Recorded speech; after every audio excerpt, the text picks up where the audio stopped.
Hi everyone, this is a short talk about contemporary, or if you like, modern pop art. Pop art's a movement that emerged in Britain and the United States during the late 1950s. Pop artists painted commonplace objects like soup tins and vacuum cleaners, but also the celebrities of the time, like the Kennedys, Elvis, Marilyn Monroe. In this way, they sought to elevate popular culture to the level of fine art. Pop art was created using all kinds of media, including sculpture, like this amazing Claes Oldenburg ice cream, painting, like this fab Peter Blake artwork that looks like a collage but in fact is a painting, screen print, like the famous works of Andy Warhol that I'm sure you're already familiar with, collage, like the work of British artist Richard Hamilton. Later on in the 1980s, pop art was also created in the form of street art and murals, epitomised by the superb works of Keith Haring, who campaigned relentlessly to raise awareness of the emerging AIDS epidemic and the catastrophic effects of crack cocaine use in the inner cities. Today, I want to take a look at two contemporary artists who have made their names by doodling and harnessing the power of social media. They too create art from everyday objects, cans of drink and junk food, celebrities and emojis. They use bright colours and a simple visual language. The first is Richie Velasquez, who is more commonly known as Deladesso, and he's from California in the States. He would get home from work and just doodle on his laptop, then post pictures on social media, first Tumblr and now Instagram. These posts would be viewed and shared by thousands of people.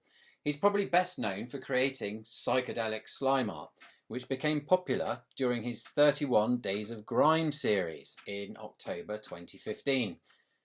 Some of his work is computer generated and other pieces are painted on top of printed photos and existing artworks. What started as a bit of fun has turned into a vocation, and Deladesso is now well known in the States. In addition to selling prints of his artwork, he has been commissioned to produce ads for corporate giants such as Samsung and Fanta, and also commissioned to paint huge public art installations and murals in LA. He calls himself a grime artist, but I think he's really a pop artist, just like his idol Andy Warhol. He focuses on celebrity and elevates popular culture to the level of fine art. Obviously, this is just my opinion. What do you think? Is it pop art or is it something else? The second artist I want to look at is called Hattie Stewart. She is an artist and illustrator, but also works in photography, fashion and animation. Based in Hackney, she is best known for doodle bombing, her word not mine, over influential magazines including ID and Vogue. She is a self-proclaimed professional doodler, who first of all doodles into scrapbooks, developing her icons and motifs, then applies these onto carefully selected magazine covers with paint and pen. This personal work gained in popularity through social media, and she was soon employed by some of the very magazines she was actually defacing to create real magazine cover designs in exactly the same style. Part homage and part satire, this ongoing personal project, which began in 2010, has formed the basis for most of her commercial projects and endeavours. Her work has been commissioned by all kinds of companies and individuals, including Nike, Apple, Pepsi, GQ magazine and even Kylie Minogue. With its focus on the cult of celebrity and the use of popular motifs and emojis, I would suggest that her work is also a form of contemporary pop art, and consciously or not has been influenced by famous pop artists such as Keith Haring.